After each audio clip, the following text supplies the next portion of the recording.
Old Erie Canal State Park Multi-Use Trail.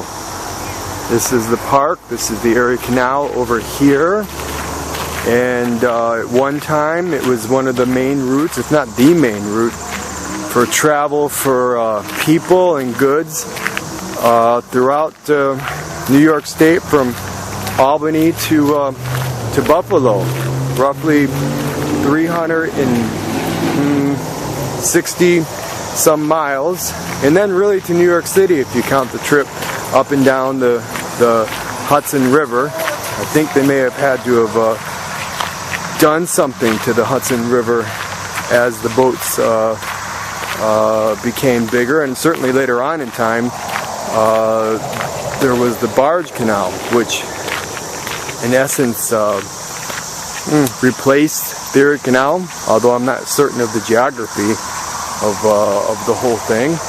And mules. Everyone knows about the mule named Sal, at least in this state.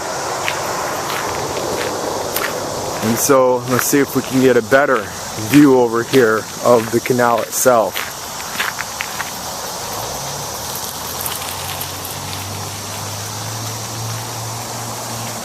As we walk along the canal, it's now a place for bicycling, walking, in the winter, cross-country skiing, snowmobiling.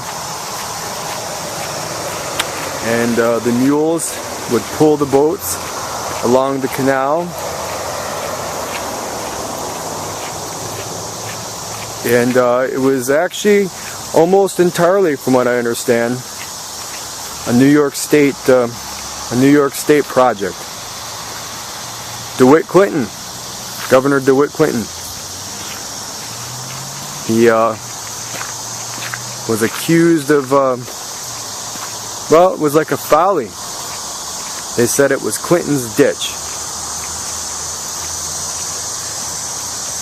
And that, they would never make their money back. It turned out to be pretty much a success, from what I understand, until maybe the time of trains, really, trains. And even then, things were moved by water through the what became the barge canal. And now the canal system, I don't think this part is used recreationally. I think what had been more like the barge canal is used more recreationally, for people boating in the summer, taking their boats in the summer. So here we are. There's the path. I'm told that this path is not the actual path that would have been on the other side. But the walking path is on this side for the people today. And you can hear all the nature sounds, like crickets, I guess, cicadas. And over there, though, you can see some trash. Yeah, some trash. I'm trying to get a clearer picture of it. But it is. People do try to fish in here. I think there are some fish in here. I wouldn't eat them. And you're told not to go into the water. It does sort of freeze over in winter, although I don't know how inclined I'd be to actually walk out on it, because I would expect that maybe you would fall in. They really didn't do it, from what I understand. I could be wrong about this part, but they only went so long into the season before they decided that it was too late in the year and they couldn't really go. But I think it was actually pretty late, from what I remember, that they went, that they still were taking boats on the canal. Don't remember exactly how late into the year, but money is money, and these people had to make their money. Actually, I'm told some famous people traveled on the canal. I believe Mark Twain traveled on the canal, I think. Trying to remember who else. I should have gotten a list together. I want to say Nathaniel Hawthorne, but don't quote me on that. I could be wrong about that. And certainly we all know the story in New York State about how DeWitt Clinton, as governor, when they completed the canal, apparently traveled, I want to say from Albany to Buffalo, but it might have even been from New York City. I think just from Albany, the capital, to Buffalo. Actually, no.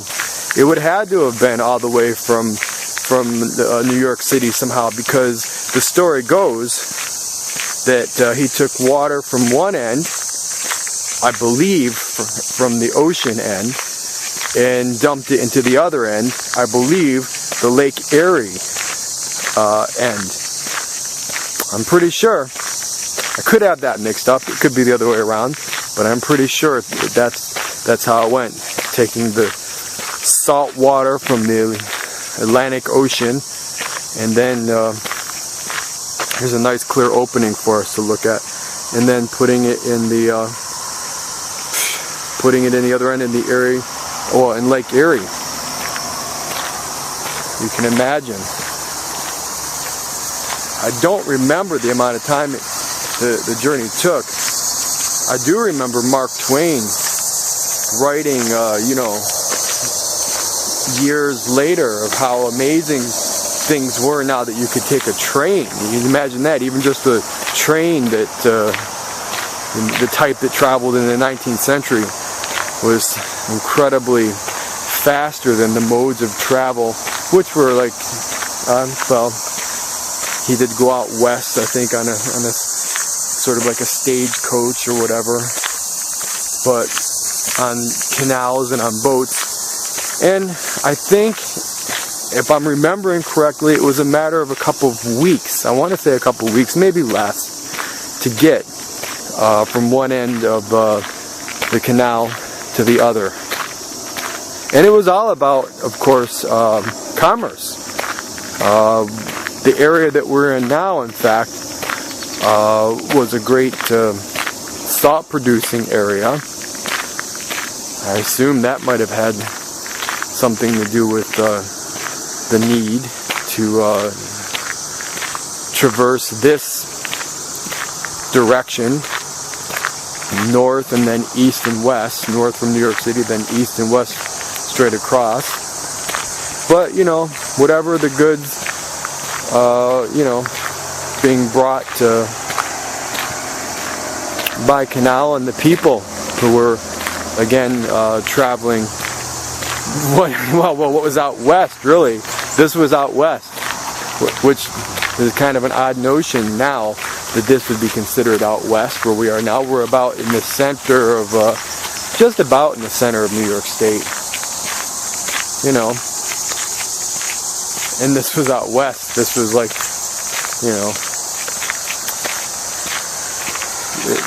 it's amazing if you think about it. And so all these towns sprang up around and became cities and places of note because of the Erie Canal. I suppose you could say Rochester and Buffalo really became bigger cities because of the canal.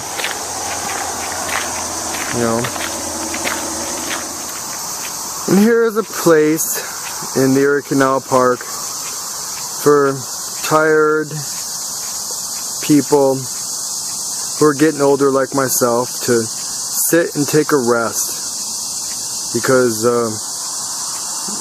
really this path seems to go on forever, although I am told that there are places where the path isn't entirely continuous.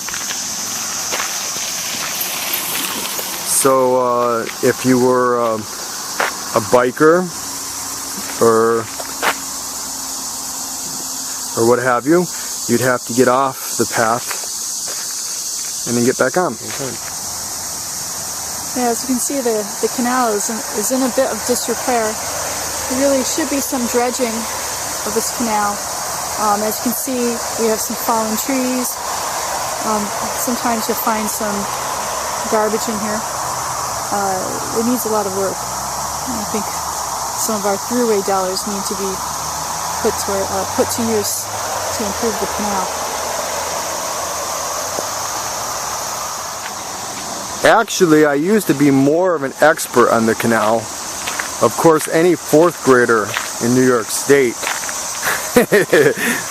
for a short time in their lives is an expert on the Erie Canal as well. I thought I'd at least get some footage here because it's a clear opening and we can see the canal as we walk by it. And you can hear the cicadas or the crickets. It's very calm. It's just about evening now, and well, the sun's out and it's dry. The weather's been very dry, but we just had some rain.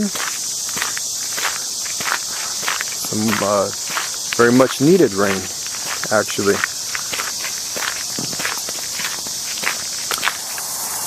I just wanted to get some footage of this wooded area to the other side of the canal, so you can see what that's like as well. As we walk by here, this sort of thickly dense wooded area that's on the other side of the canal as we walk by. And you can see all the trees.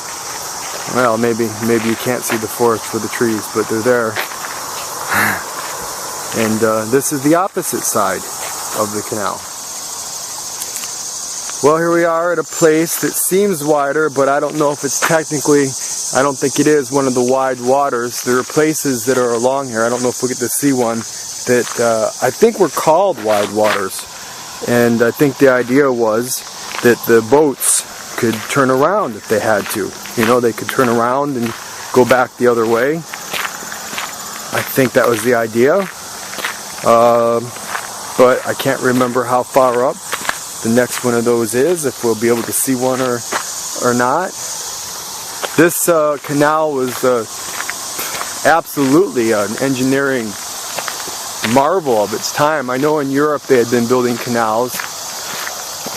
I don't know how far or as much about the European canals, but in America, completely independent of the federal government, the New York State government, and well, I don't know if it was just the government. It might have been wealthy financial backers, and there might have been an element of debt involved, as there often is. But much to the instigation of Clinton, of DeWitt Clinton, the governor, you know, it was done. It was done. And I'm sure, in fact, I know there were naysayers, kind of like today, when people say, "Oh no, we don't want to spend money on that." You know, that's the bridge to nowhere. That's kind of what the idea was at the time. Everything seems farther away than it is on this. Can't really see too much, yeah. But across the way there's some kind of shelter. I don't know what it's for. I don't remember it being there before, and I don't know if somebody built it. Maybe some homeless people perhaps. You can't really, this is as close as you can get with this thing. And it's bigger than it looks on camera, and of course we're losing daylight. I think we're starting to lose daylight quickly. Like somebody just put pieces together and built incredible. It. And it's even more incredible if you could see it as close up as it seems standing here. Well, it's getting to be just about twilight, and if I don't start moving a little faster, it's going to be dark before we get back to the car. We've walked some distance, and you can see that the darkness is setting upon us quickly.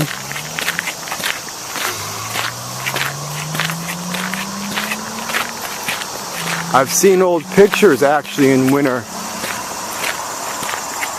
in well, the city. There's a place that the canal ran right through the city itself. And people did, from what I remember, ice skate. Maybe more than 100 years ago now on the canal in winter in that section. That's why the downtown of a lot of these towns sprung up where it did, because of the canal. In fact, one of the streets is called Erie Boulevard, and the other one is called Canal Street. And I get a little bit confused because it's been a while since I've thought about it, but I believe that Erie Boulevard was the Erie Canal, and Canal Street ran along. And we can't romanticize the past, because I'm told there was a lot of bad stuff that happened, you know, in and around the canal too. And life was hard. Life was hard. It was a simpler time, less gadgetry. I suppose when it was nighttime, it was nighttime, depending on the season. And, you know, it was dark and you went to bed. But we shouldn't romanticize it, because you know, times were tough for people then too. Of course, that's one of the reasons for expanding west. Everyone's heard "Go West, young man." We've all heard that.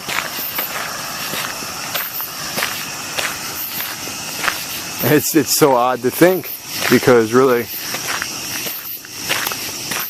none of this area, the whole canal, is really what we consider very far west. But at the time it was expanding westward, bringing civilization westward, commerce westward.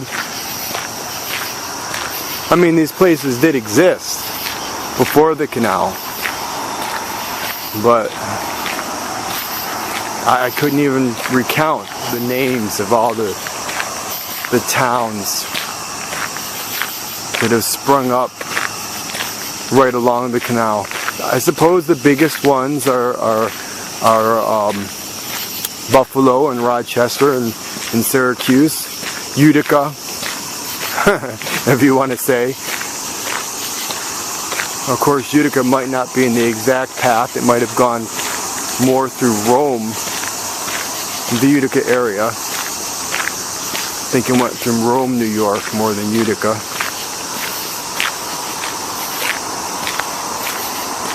If I remember Mark Twain, I think he made a comment about it, and it was sort of disparaging in the way that he would do at times when he traveled on the canal boat. Wish I could remember some of the other famous people who did it too. A lot of them. It was sort of like a thing to do. Wealthy people getting on a canal boat and, you know, traveling the canal. Just a couple last things before we totally run out of daylight and it's completely dark. I think one thing I'm going to have to do is come back in winter, because it's completely different in the winter. And it's not a bad place to cross-country ski on this path. Although sometimes you have to avoid the snowmobilers coming at you full speed. But, you know, other than that, it's a very flat terrain to cross-country ski on. And it's just a whole different world here in the winter as well. The other thing I should probably mention before darkness entirely settles upon us as the sun goes down over in the The West. That's right, the West. And well, I guess it's hard to say which way is exactly west, but I can pick up fragments of the light here and there. Is it this entire area? Oh, see how dark it is over here? This entire area had once belonged to the, well, they were called Iroquois. They preferred to be called Haudenosaunee. I don't know about where we're standing now, where the canal went. And that just meant the people of the Long House, Haudenosaunee. And you can imagine the difference that was made from, you know, the natural world and the way that the Haudenosaunee, the Iroquois, in Canada they call them the First Peoples, I think, whatever word was proper, and then living from this natural world, going from that to towns and settlements. Usually I think people who had come from the Revolutionary War at first and, you know, settled on tracts of land. Perhaps they were even two of the most famous ones are Asa Danforth and Comfort Tyler around here. And they had something to do with the salt that you could get from this area. That's a whole nother video though. And you can imagine then the settlers came and then they built the canal and things really took off, you know. And how things changed drastically. And then of course the trains after that. And well, we know from there